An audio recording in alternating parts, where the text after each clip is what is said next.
اعوذ باللہ من الشیطان اللعین الرجیم بسم اللہ الرحمن الرحیم الحمد للہ وکفا وسلام علی عبادہ الذین اصطفیٰ. درود بھیجیے محمد.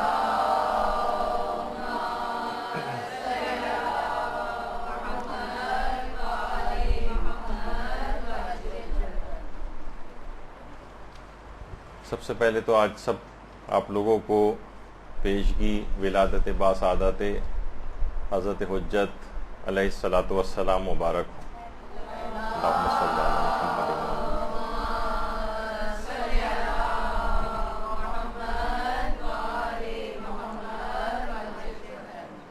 جیسے جیسے آج کا دن ڈھلے گا اور اس کے بعد 15 شعبان کی مبارک شب آئے گی تو اس امام کی ولادت کی شب شروع ہو جائے گی کہ جس کے صدقے میں تمام کائنات قائم ہے اور ہم سانس لے رہے ہیں.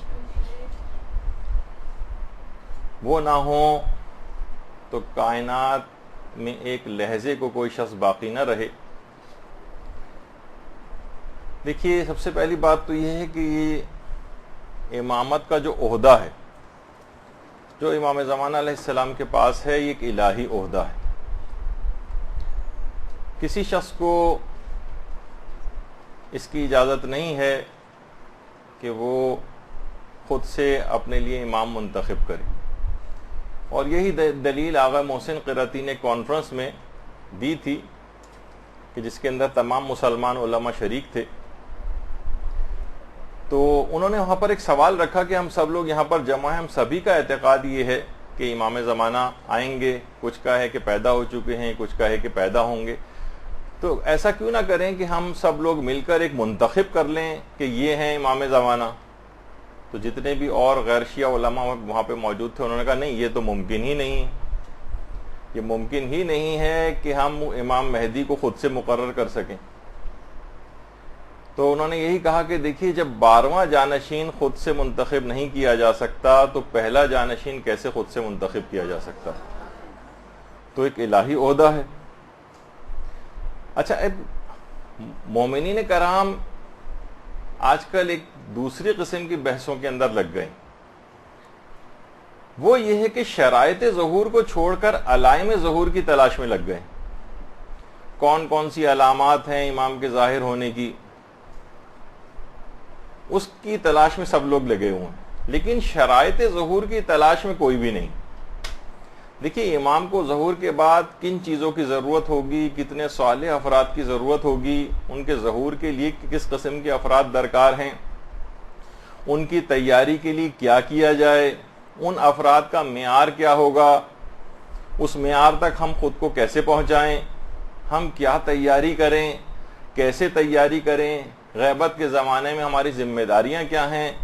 1 2 3 4 5 کر کے اگر آپ کسی سے پوچھیں تو وہ نہیں بتا سکے گا.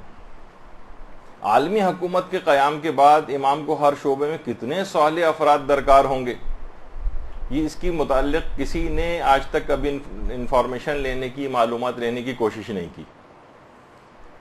دیکھیے، پوری دنیا کے نظام کو ٹھیک کرنا ہے. آیت اللہ باقر الصدر ایک بات بہت اچھی کہتے تھے کہ انسانی تاریخ میں 2 ایسی ہستیاں گزری ہیں کہ جن کی ذمہ داری یہ تھی کہ انسانی تمدن کو بالکل از سر نو تعمیر و ترقی اس کی کریں.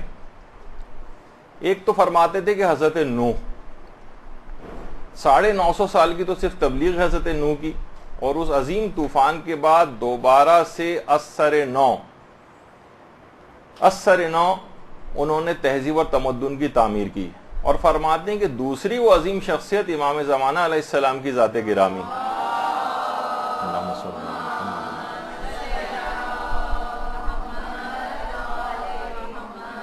کہ 1000 سال سے زائد زمانے غیبت کے بعد جو فساد اور تباہی دنیا میں واقع ہو چکی ہوگی، اس کے بعد اثر نو تہذیب اور تمدن کی تعمیر کریں گے. اچھا، لیکن ہمارا کیا حال ہے؟ ہم اس پورے سیٹ اپ کے اندر کس جگہ پر ہیں؟ حاجی شیخ محمد اسماعیل دولابی، یہ عرفا میں سے گزرے ہیں. وہ اس حوالے سے ایک بہت ہی اچھی بات کہتے تھے. وہ فرماتے تھے، اچھا خود حاجی شیخ اسماعیل دولابی اتنی عظیم شخصیت ہیں کہ ان کی قبر مبارک حضرت معصومہ قم کے روضے کے صحنی میں. درود بھیجیے محمد و علی محمد صلی اللہ علیہ وسلم.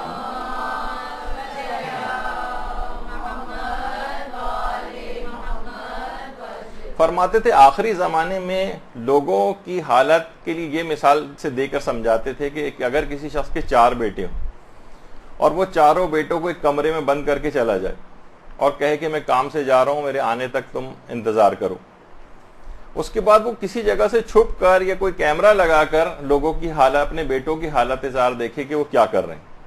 تو کہنے ایک بیٹا مثلا یہ کر رہا ہے کہ ان کی غیر موجودگی سے غلط فائدہ اٹھا کر باپ کی گھر میں ادھم کر بازی مچانی شروع کر دی، چیزوں کو پھینکنا شروع کر دیا، گھر کے نظام کو درم برم کر رہا ہے. کہہ رہے دوسرا بیٹا دیکھتا ہے کہ میرا بھائی چیزوں کو پھینک رہا ہے اور جو ہے وہ گھر کے اندر تباہی مچا رہا ہے، دوسرا بھائی رونے چلانے لگتا ہے اور دعائیاں دیتا رہتا ہے کہ بابا جلدی آئیے، دیکھیے کیا کر رہا ہے. یہ دوسرا بیٹا ہے. تیسرا بیٹا دونوں بھائیوں کو فراموش کر کے اپنے کام میں مگن ہے، اس کو کوئی پرواہ نہیں کہ یہ دونوں کیا کر رہے ہیں کیا نہیں کر رہے ہیں، وہ اپنے کام کے اندر لگا ہوا ہے، مجھے کیا اس سے کرتے ہیں جو کرنے دو.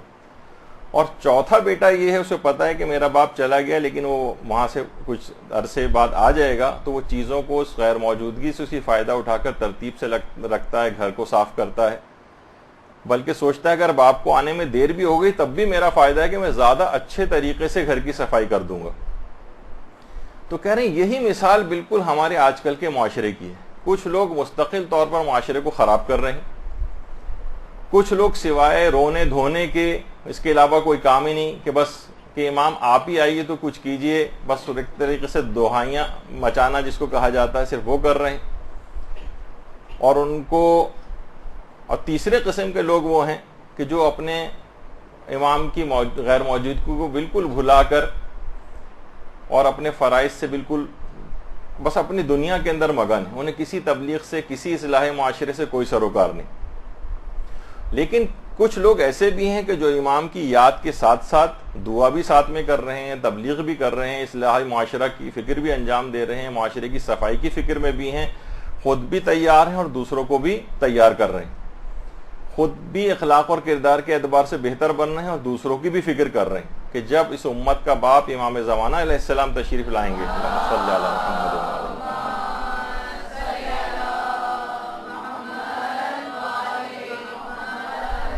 تو اس دوران ہم نے اپنے ذمے کا کام کیا ہوا. تو اب دیکھیں یہی 4 افراد کے گروپس ہم کو معاشرے کے اندر نظر آ رہے ہیں. ہمیں یہ دیکھنا ہے کہ ہم کون سے والے گروپ کے اندر جا رہے ہیں. دیکھیے ایک اور بات علماء کہتے ہیں کہ تمام معصومین جو ہیں، تمام معصومین ان کی ہم سے یک طرفہ محبت ہے. معصومین ہم سے یک طرفہ محبت میں گرفتار ہیں. امیر المومنین علیہ الصلوۃ والسلام نے اپنے ایک صحابی اللہم صلی علی محمد و علی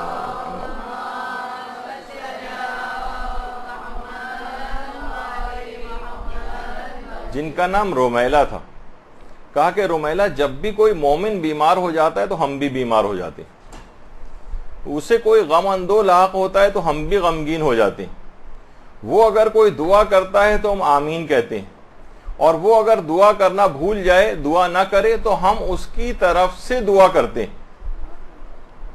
امام کی یک طرفہ محبت ہم سے. اسی طریقے سے پروردگار عالم بھی مومنین سے ایک لحاظ سے جو آج کل ہم لوگوں کی حالت ہے یک طرفہ محبت میں گرفتار ہے. وہ خود حدیث قدسی کے اندر فرماتا ہے اگر مجھ سے روگردانی کرنے والے جان لیتے کہ میں ان سے کس قدر میں ان کا مشتاق ہوں تو وہ شدت شوق سے مر جاتے. یعنی پروردگار کی اتنی شدید محبت. اچھا اس دنیا میں بھی دیکھیے یک طرفہ محبت کے ہم آپ میں سے کوئی بھی قائل نہیں. ہم سب آپ بدلہ چاہتے ہیں. جو رشتہ دار آپ کے گھر نہیں آتا آپ بھی اس کے گھر پہ نہیں جاتی، جو اگر آپ کو کوئی تحفہ نہ دے تو آپ بھی اس کو تحفہ نہیں دیتی، کوئی اگر آپ سے اظہار عقیدت و محبت نہ کرے آپ بھی اس سے نہیں کرتی، اس نے اگر شادی میں نہیں بلایا تو آپ بھی اپنے گھر کی شادی میں اس کو نہیں بلاتی، اس نے اگر حتیٰ کہ مجلس میں آپ کو نہیں بلایا تو آپ بھی اس کو نہیں بلاتی ہیں یا اس کی مجلس میں نہیں جاتی. تو امام زمانہ علیہ السلام سے زیادہ مضطر اور غمگین کوئی بھی نہیں. اذن ظہور کے لیے ماننے والوں سے اپنی بار بار دعا کی اپیل کرتے ہیں، ان کو نصیحتیں کرتے ہیں، ان کو ہدایتیں دیتے ہیں. نہ اس بات کو جاننے کا کسی کو شوق ہے، نہ ان کی تعمیل احکام کا کسی کو کوئی پرواہ. البتہ دعاؤں کے لحاظ سے 15 شعبان کی رعایت کے لحاظ سے ایک لمبی لسٹ ضرور ہے ہمارے پاس، جس کو لازمی طور پر ہمیں امام سے قبول کروانا ہے. سب منوانا ہے ان سے، لیکن ان کی ایک بات نہیں ماننا ہے. یہ ون وے ٹریفک یا جس کو ون وے ٹکٹ جس کو کہا جائے، یہ نہ دنیا میں قبول کیا جاتا ہے اور نہ آخرت میں قبول کیا جائے گا. خود امام زمانہ علیہ السلام فرماتے ہیں کہ ہم تمہاری سرپرستی اور دیکھ بھال میں کوتاہی نہیں کرتے اور نہ تم لوگوں کو فراموش کرتے ہیں. اگر ہم ایسا نہ کرتے تو یقیناً تم پر مصیبتیں نازل ہو جاتی اور دشمن تم کو جڑ سے اکھاڑ پھینکتے. تو اب دیکھیے کہ ایسی چیز ہے یہ کہ واقعتاً ہم سے آئمہ یک طرفہ محبت کا شکار ہیں. ہم اپنے کسی عمل سے اس بات کا اظہار نہیں کرتے کہ ہمیں کوئی فراق ہے، ہمیں کوئی دکھ ہے. بس چند ایک رٹی رٹائی ٹائپ کی چیزیں، زیارتیں اور دعائیں ٹائپ کی ہیں. یعنی واقعتاً اتنا دکھ ہوگا اس لحاظ سے امام کو بھی، جیسے کہ امیر المومنین علیہ الصلوۃ والسلام کو تھا.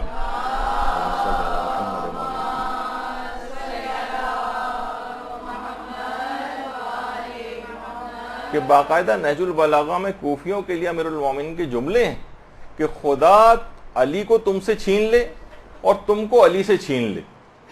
یعنی ایک لحاظ سے امیر المومنین نے گویا ایک موت کی دعا مانگی کہ علی تم سے تنگ آ چکا ہے، نہ تمہیں علی کی ضرورت ہے اور نہ علی کو تمہاری ضرورت ہے. ایسا کیا کیا تھا ان لوگوں نے؟ علماء ایک سوال اٹھاتے ہیں کہ ایسا کیا کیا تھا. وہ یہی تھا کہ مولا کی کسی بات کو نہیں مانتے تھے، ان کی کسی نصیحت کو نہیں مانتے تھے، ان کی کسی ہدایت کو ماننے کو تیار نہیں تھے. جھوٹ بولتے تھے کہ ہم کو علی کی ضرورت ہے.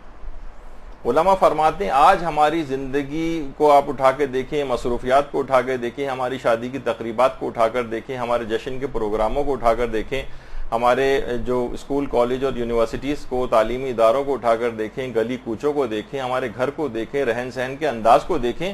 کسی سے اس بات کا اظہار نہیں ہو رہا ہے کہ کہیں پر بھی ہمیں امام زمانہ کی کوئی ضرورت ہے. صرف ہم کو اپنی حاجت کی فکر ہے کہ بس یہ چیزیں ہیں، گھر ہو جائے، شادی ہو جائے، اولاد ہو جائے، مال و دولت صحیح طور پر آ جائے، امن و امان ہو، تاکہ اطمینان کے ساتھ ہم اس طرح کی زندگی بسر کریں. وہ ہے نا شعر کی، حاجت روائی کی امید ہے سب کو، کبھی حال پوچھا ہے حاجت روا کا. تو امام زمانہ علیہ السلام کی کسی کو کوئی فکر نہیں. اور باقاعدہ دیکھیے شیعوں پر ایک لحاظ سے اگر آپ اٹھا کر دیکھیں ایک طنز بھی کیا جاتا ہے. وہ یہ کہ ان کا امام کسی سرداب میں ہے اور وہاں سے وہ جو ہے وہ غائب ہو گئے. تو اس سے دیکھیے کہ یہاں پر یقیناً سرداب سے امام کی غیبت شروع ہوئی ہے اور یہ 3 اماموں کی عبادت کی جگہ ہے. لیکن اب آپ دیکھیں کہ امام جو ہیں اس کے اندر نہیں بلکہ دنیا میں لوگوں کے درمیان ہی میں رہتے ہیں. یعنی امام کسی جگہ جا کر غائب نہیں ہوئے ہیں، کسی سرداب کے اندر نہیں جو ہم پر طنز کیا جاتا ہے. تو امام خوش بھی ہوتے ہیں، غمگین بھی ہوتے ہیں. ہر مومن کی یہ خواہش بھی ہے کہ ہماری نہ جانے ہم کب سے امام کی زیارت کی دعائیں کر رہے ہیں لیکن ہماری کوئی دعائیں قبول نہیں ہوتی. آخر ہمیں امام کی زیارت نصیب کیوں نہیں ہوتی؟ کتنے واقعات ہم پڑھتے ہیں کہ لوگوں کو زیارت ہوئی ہے لیکن ہمیں زیارت نصیب نہیں ہو رہی. اس کی ایک وجہ ہے باقاعدہ کہ جو کہ آیت اللہ حسن زادہ عاملی نے بتائی. اب آپ ہر شخص کو دیکھنا چاہیے اپنے آپ کو کہ یہ چیز اس کے اندر پائی جاتی ہے یا نہیں پائی جاتی. آیت اللہ حسن زادہ عاملی، دیکھیے سب سے پہلی بات تو یہ بتا دوں کہ اوتھینٹسٹی بھی تو پتہ ہونی چاہیے. ماشاءاللہ سے حیات مجتہدین میں سے ہیں. اور پھر میں دوبارہ ہر دفعہ ذکر کرتا ہوں لیکن وہ بات ہی ایسی ہے کہ آیت اللہ محمد حسین طباطبائی جیسا شخص یہ کہتا تھا ان کے متعلق، آیت اللہ حسن زادہ عاملی کے متعلق، کہ ان کا مقام اور مرتبہ سوائے امام زمانہ علیہ السلام کے کوئی نہیں جانتا.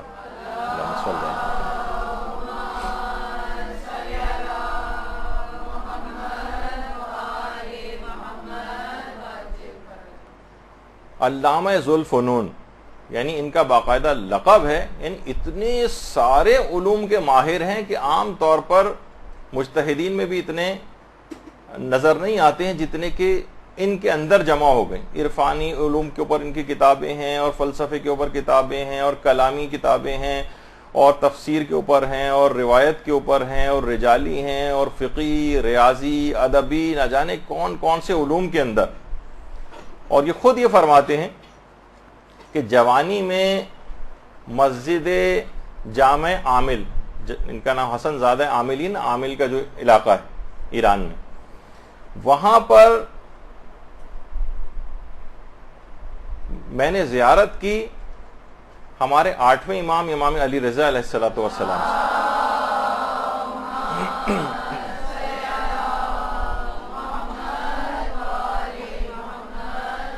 8ویں امام فرماتے ہیں کہ 8ویں امام نے مجھے اپنے قریب بلایا اور کہا کہ میرے قریب آؤ، اور اپنے چہرہ نورانی کے اوپر جو نمی تھی اس کی طرف اشارہ کر کے کہا کہ اسے تم نوش کرو۔ کہہ رہے ہیں کہ میں نے آگے بڑھا اور اپنے لبوں سے امام کے چہرے کی وہ نمی اپنے ہونٹوں پر لی۔ کہہ رہے ہیں اس کے بعد سے جیسے علوم و فنون کا ایک دریا جسے میرے اندر جو ہے وہ جاری ہوا، جس طریقے سے پیغمبر اسلام کے دہن مبارک سے امیر المومنین کو ہزار علوم، اور ان ہزاروں علوم سے مزید ہزاروں علوم کی شاخیں نکلتی تھیں، اس طرح سے 8ویں امام کے چہرے کی جو نمی تھی وہ انہوں نے جب سے اپنے اندر لی، تب سے اتنے علوم جو ہے وہ پیدا ہوئے۔ تو اتنی اوتھینٹک شخصیت آیت اللہ حسن زادہ عاملی کی۔ اللہم صلی علی محمد۔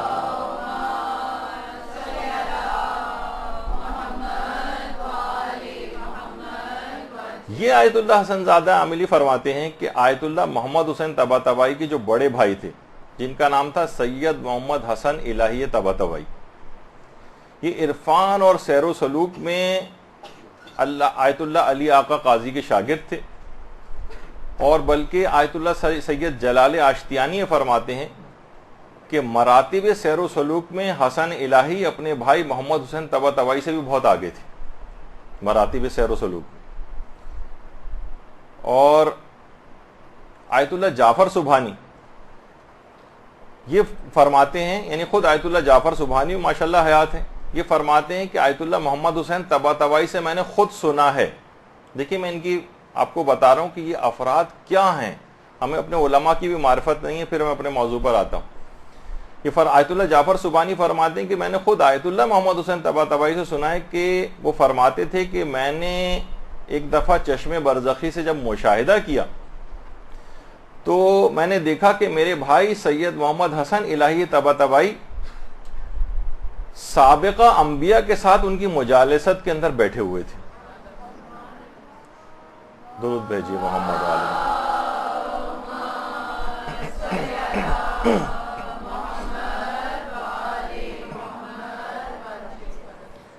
تو آیت اللہ حسن زادہ عاملی کی میں بات بتا رہا تھا۔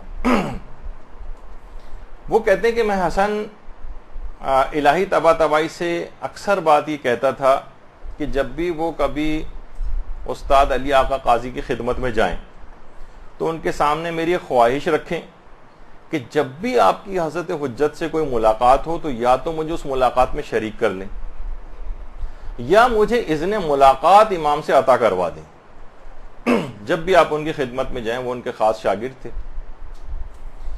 فرماتے ہیں کہ ایک روز میں شہر عامل میں، اس زمانے میں کہہ رہے ہیں کہ میں نوجوان تھا، آیت اللہ حسن زادہ عاملی کہتے ہیں کہ اس زمانے میں نوجوان تھا۔ شہر عامل میں ظہر کے بعد آرام کر رہا تھا کہ میرے بچے نے رونا شروع کر دیا۔ تو کہہ رہے ہیں اس وقت میں ظاہر ہے کہ میرے آرام کا وقت تھا اور مجھے تھوڑا سا غصہ آ گیا اور میں نے بچے کو اپنے ڈانٹ کر خاموش کروا دیا۔ اچھا بچہ جو تھا وہ سہم کر خاموش ہو گیا۔ فوراً مجھے پشیمانی کا احساس ہوا کہ میں نے بچے کو ڈانٹ کر ناراحت کر دیا۔ خیر کہہ رہے ہیں مجھے اپنی غلطی کا احساس ہوا، میں عصر کے بعد بازار گیا، بچے کے لیے مٹھائی اور میوے وغیرہ خرید کر لایا تاکہ اس کے دل کو میں شاد کر سکوں۔ کچھ دن بعد جب آیت اللہ حسن الہی طباطبائی، وہ جن کی ابھی میں نے دکھائی تھی تصویریں، ان کی جوانی کی تصویریں، وہ بھی اس وقت نسبتاً جوان تھی، ان کے پاس گیا اور ان کے سامنے اپنی اس خواہش کو دوبارہ رکھا کہ جب بھی آیت اللہ علی آقا قاضی طباطبائی کے پاس جائیں تو میری ایک تحریری درخواست ان کو دیں کہ مجھے امام زمانہ سے یا تو ملاقات کا شرف عطا کروا دیں، یا جب ان کی ملاقات ہو تو مجھے شریک ملاقات کر لیں۔ حسن الہی طباطبائی وہ درخواست لے کر آیت اللہ علی آقا قاضی کے پاس آئے اور ان کو لے جا کر دیا۔ آیت اللہ علی آقا قاضی نے ان کی درخواست پڑھا اور اس کے بعد ان کا چہرہ متغیر ہو گیا۔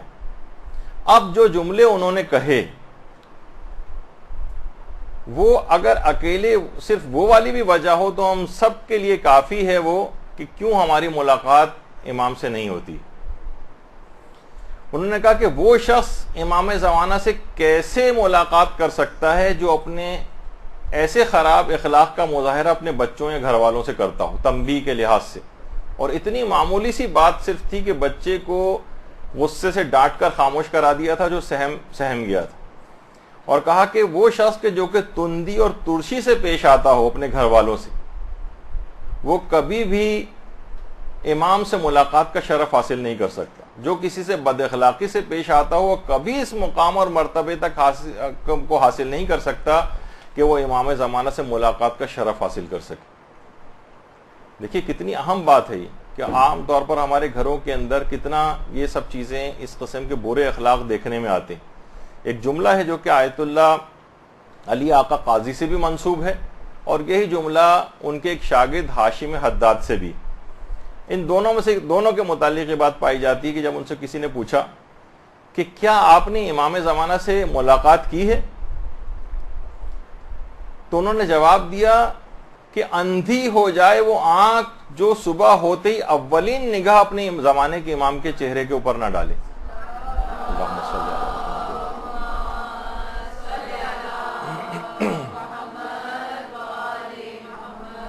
تو یہ جو ہماری گھریلو بد اخلاقیاں ہیں، گھر میں جو ترشیاں ہیں، یہ جو غیبتیں ہیں، اور یہ جو طعن و تشنیع ہیں، ایک دوسرے کو برا بھلا کہنا ہے، اور گھر والوں کے ساتھ سخت رویہ، برا رویہ، کہیں بیویوں نے جھگڑے ڈالے ہوئے ہیں، کہیں شوہروں کی بد اخلاقیاں ہیں، کہیں ساسوں، نندوں، دیوروں، جٹھانیوں اور ان لوگوں کی بد اخلاقیاں ہیں۔ یہ سب اس قدر مسائل گھروں کے اندر جو کھڑے ہوئے ہیں، اور بد اخلاق جو اس طرح کے گھرانے ہوئے ہیں جس کے اندر اس طرح کے بد اخلاق لوگ موجود ہیں، کبھی وہ اس سعادت کو حاصل نہیں کر سکتے کہ امام زمانہ کی زیارت کر سکیں۔ یہی وجہ ہے کہ ہمارے چھٹے امام جعفر صادق علیہ الصلوۃ والسلام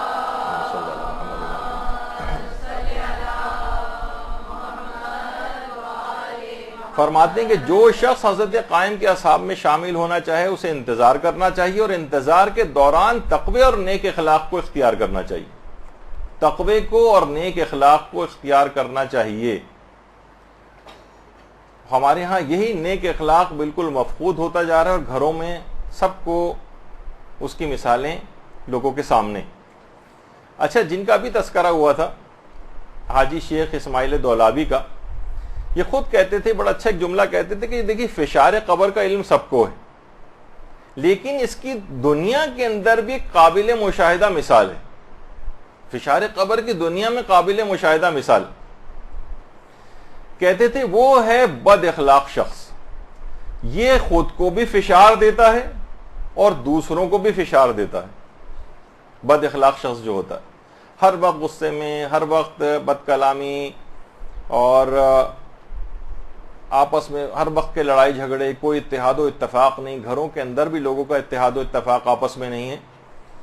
حاجی اسماعیل دولابی ایک بہت اچھی بات کہتے تھے کہ جب مومنین کے دل متفرق ہوتے ہیں، الگ الگ ہوتے ہیں، وہ ایک دوسرے سے جھگڑتے ہیں، تو ان کی مثال آب قلیل کی سی ہوتی ہے، اور جب وہ اتحاد ان میں ہو جاتا ہے تو اب آب قلیل سے آب کر کے حکم میں داخل ہو جاتے ہیں۔ جو کہ فقہی طور پر آب قلیل اور کر کو سمجھتے ہیں واقعی یقیناً اس مثال سے لطف لیں گے۔ کہتے ہیں آب قلیل ایک قطرہ نجاست کے گرنے سے پورا پانی نجس ہو جاتا ہے۔ آب قلیل کسی چیز کو اگر پاک کرنا چاہیں آب قلیل سے تو آپ کو بہت محنت کرنی پڑتی ہے، کئی دفعہ پانی ڈالنا پڑتا، اور آب قلیل کو اگر آب کر میں تبدیل کرنا ہو تو اتنی زیادہ تعداد میں آب قلیل کو ملانا پڑے گا کہ وہ مل کر آب کر کے اندر تبدیل ہو جائے۔ اور مومنین کے دلوں کو آپس میں ملانے کے لیے وہ کہتے تھے کہ ولایت حضرت علی ابن ابی طالب علیہ الصلوۃ والسلام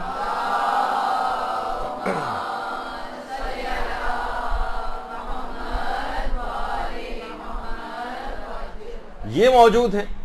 ولایت امیر المومنین اس دریا کی طرح سے ہے جس سے اگر آب قلیل متصل کر لے اپنے آپ کو دریا سے تو آب کر کے حکم میں داخل ہو جاتا ہے. اور فرماتے ہیں کہ اب وہ خود بھی نجس نہیں ہوتا بلکہ تمام نجس اور متنجس چیزوں کو بھی پاک کرنے کی صلاحیت اس کے اندر آ جاتی. اور یہی وجہ ہے کہ اس اتحاد کے متعلق امام زمانہ علیہ السلام خود فرماتے ہیں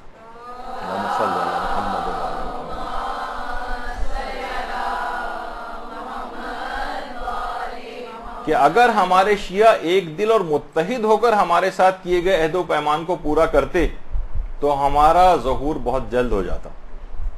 اس کا مطلب ہے کہ لوگوں میں یہ اتحاد و اتفاق صرف باہر کے حوالے سے نہیں ہوتا کہ معاشرے میں لوگ ایک دوسرے اتحاد و اتفاق سے رہیں, وہ ایک بڑی شکل ضرور ہے, لیکن اس کی ابتدا گھر سے ہوتی. گھر کے اندر ایسی فضا و اتحاد و اتفاق وہ شوہر و بیوی میں, ساس اور بہو میں, گھر والوں کے اندر چھوٹی چھوٹی چیزوں کو ایک دوسرے کی نظر انداز کریں اور جھگڑا نہ کریں ایک دوسرے سے. باقاعدہ آیت اللہ سیستانی نے ابھی کچھ ہی عرصے پہلے ایک بات کہی ہے کہ دیکھیں ہمیشہ سے غالب و مغلوب تو ہمیشہ سے ایک لوگ ہوتے, کوئی نہ کوئی گھر میں غالب ہوگا یا مغلوب ہوگا, معاشرے میں کوئی غالب ہوگا کبھی کوئی مغلوب ہوگا. بہت سے ایسے حالات بھی ہوتے ہیں, ہر وقت شجاعت دکھانے کا ایسا موقع نہیں ہوتا ہے. گھریلو زندگی کی بھی بہت سی مثالیں کہ انسان اگر دو چیزیں آپ کے سامنے رکھی جائیں, یا تو آپ مغلوب ہو جائیں یا یہ کہ آپ جھگڑا کریں. گھر کے حوالے سے اگر ہم فی الحال بات کریں تو کون سی چیز زیادہ بہتر ہے؟ آیت اللہ سیستانی فرماتے ہیں یقیناً جھگڑا کرنا زیادہ بری بات ہے. تھوڑی دیر کے لیے میں اپنے الفاظ میں کہوں کہ انسان اپنی مونچھیں نیچی کر لے, کم سے کم جھگڑا تو نہ ہو. تو جھگڑا ہونا خود زیادہ خطرناک بات ہے بنسبت یہ کہ آپ سوچیں گے اس طرح تو میں مغلوب ہو جاؤں گی گھر کے اندر. نہیں, کوئی بات نہیں, انسان کو بہت ساری چیزوں کو اعلیٰ مقاصد کے لیے بیک فٹ پہ جانا پڑتا ہے کبھی کبھی. تو امام بھی اس سلسلے میں فرما رہے ہیں کہ جو اتحاد اور اتفاق ہے چاہے گھریلو, اس وجہ سے امام کی بد اخلاقی کا مظاہرہ لوگ کریں گے, زیارت سے محروم ہو جائیں گے, شرف کبھی ان لوگوں کو حاصل نہیں ہو سکتا. اور اگر آپ امام کا کام کریں گے, امام کے دل کو راضی و خوش کریں گے تو امام زمانہ علیہ السلام, آپ چھوڑیے زیارت, امام خود آپ کی زیارت کے لیے آئیں گے. اللہم صلی علی محمد.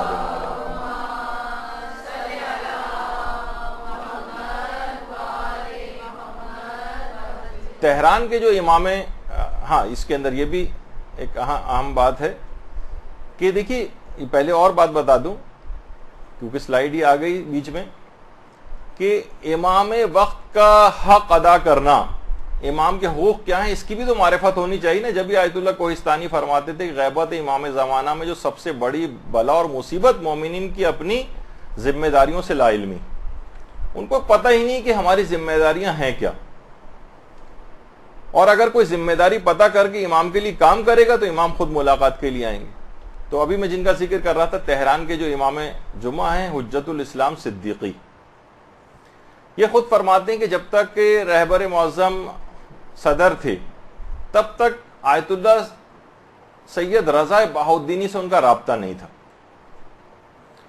اور حجت الاسلام فاطمی نیا وہ خود ان سے رابطے کا ایک ذریعہ بنے تھے.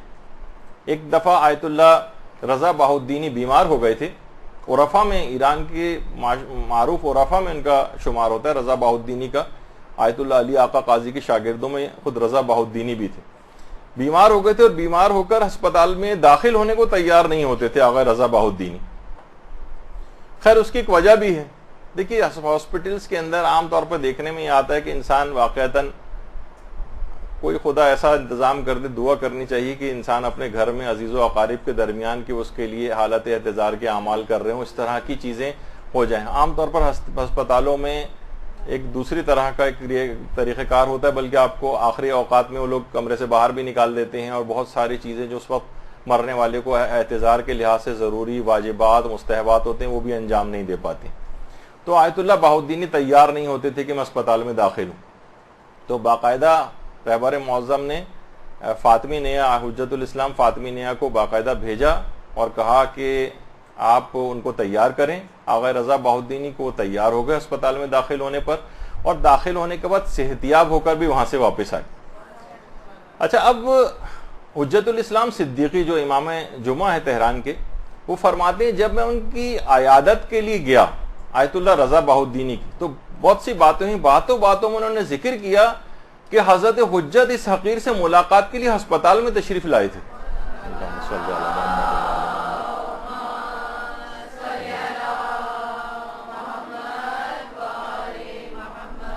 تو اب حضرت حجت سے ملاقات کے لیے ان کی زیارت کی ایک تڑپ ہونی چاہیے، ان کے مشن کے لیے کام کرنے والا ہونا چاہیے، ان کی ظہور کی راہ کو ہموار کرنے والا اگر کوئی شخص ہے تو امام خود ملنے کے لیے آتے ہیں۔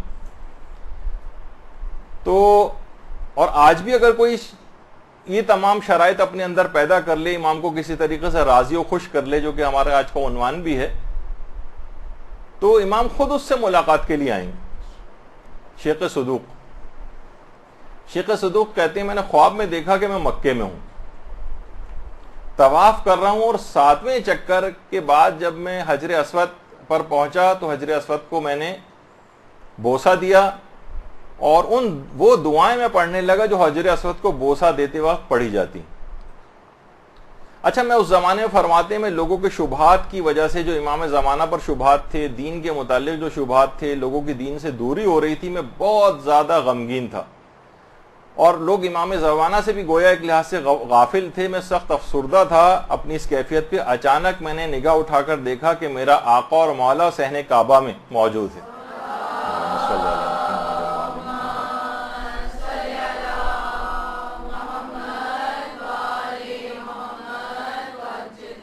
فرماتے ہیں کہ امام نے ایک عارفانہ نگاہ مجھ پر ڈالی اور میری ساری کیفیت کو پہچان گئے۔ میں ان کے قریب گیا، امام کو سلام کیا، امام نے سلام کا جواب دیا۔ امام نے فرمایا تم غیبت سے متعلق کوئی کتاب تحریر کیوں نہیں کرتے ہو تاکہ تمہارے دل کا غم دور ہو جائے۔ دیکھیے، دل میں قوم کا غم تھا شیخ صدوق کی، اصلاح کی خواہش تھی، ورنہ دنیاوی مشکلات تو شیخ صدوق کی بھی کوئی کم نہیں تھی، اس کی بھی ایک پوری لسٹ ان کے پاس ہوگی جو حاجات دنیا کے اعتبار سے تھی۔ تو اسی تڑپ اور اس مشن کا احساس ان کے اندر تھا، تو انہوں نے عرض کیا یا ابن رسول اللہ، امام زمانہ اس موضوع پر، غیبت کے موضوع پر تو میں بہت سی کتابیں لکھ چکا ہوں۔ فرمایا کہ میرا مصداق یہ نہیں تھا، امام نے فرمایا میرا مصداق یہ نہیں ہے، بلکہ میں چاہتا ہوں کہ تم ایسی کتاب لکھو جس میں تمام گزشتہ انبیاء اور پیغمبروں کی غیبت کا تذکرہ ہو۔ اور اس کے بعد امام تشریف لے گئے، غائب ہو گئے نگاہوں سے۔ کہہ رہے میں خواب سے بیدار ہوا، طلوع فجر تک میں گریہ اور مناجات کے اندر اور رونے میں مصروف رہا، اور اس کے بعد اسی صبح سے میں نے ایک کتاب لکھنے کا آغاز کر دیا جو امام زمانہ کی ہدایت تھی، اس متعلق کتاب، اور اس کے بعد کمال الدین و تمام النعمہ کے نام سے انہوں نے کتاب مکمل کی۔ تو شبہات بے تحاشا لوگوں کے بڑھتے چلے جا رہے ہیں۔ باقاعدہ پیڈ ایجنٹ ٹائپ کے افراد ایسے ہیں کہ جو کہ شبہات کو مستقل طور پر پھیلا رہے ہیں۔ آج کل ایک بہت بڑا طبقہ آج کل اخلاقیات کے لحاظ سے تباہ و برباد کرنے کا کام تو میڈیا پہلے سے کر ہی چکا ہے، اور ماشاءاللہ مستقل طور پر کرتا چلا جا رہا ہے، لیکن عقائد کے اعتبار سے بھی ایسے شبہات ایجاد کیے جا رہے ہیں، اور ہزاروں قسم کے مومنین اس کے اندر گرفتار ہو رہے ہیں، اور ان کی تعداد مستقل بڑھ رہی ہے، شبہات پیدا کرنے والوں کی تعداد مستقل بڑھ رہی ہے۔ اس سلسلے میں اپنی ذمہ داری کو تمام مومنین کو سمجھنا چاہیے۔ ایک معمولی سا ایک کلپ میں ابھی آپ کو دکھاتا ہوں، اس طرح کی سینکڑوں چیزیں موجود ہیں، لیکن صرف ایک آپ کو ٹوکن کے طور پر کہ آپ دیکھیں کہ معاشرے کے اندر کیا ہو رہا ہے، ہم آپ سب کی آنکھیں کھلی رکھنے کے لحاظ سے کیا ذمہ داری ہے ہونی چاہیے اور کیا ہمیں اقدام کرنے چاہیے۔ پہلے آپ یہ کلپ کو دیکھ لیں، پھر ہم آگے گفتگو کرتے ہیں۔ بھیجے نا، اب آخری فریضہ رہتا ہے، علی پہ جوانی کی بہار ہے، شادی کے قابل ہو گیا ہے، میری آخری ذمہ داری ہے علی کا گھر بسانا۔ اور میرے حبیب، میں اس روایت کو بھی جانتا ہوں کہ بیٹے والا بادشاہ کیوں نہ ہو، بیٹی والا بھکاری کیوں نہ ہو، بیٹے والے کو چل کے جانا پڑتا ہے، لیکن میرے حبیب تو جانتا ہے کہ میں قدیر ہونے کے باوجود جسم کی مجبوری رکھتا ہوں، میرا بدن نہیں، ورنہ تیری محبت کی قسم اگر جسم ہوتا رشتہ لینے مدینے چل کے آتا۔ سمجھ میں آئی بات؟ اگر بدن ہوتا چل کے آتا، لیکن میرے حبیب تیری محبت میں مجھے اتنا بھروسہ تھا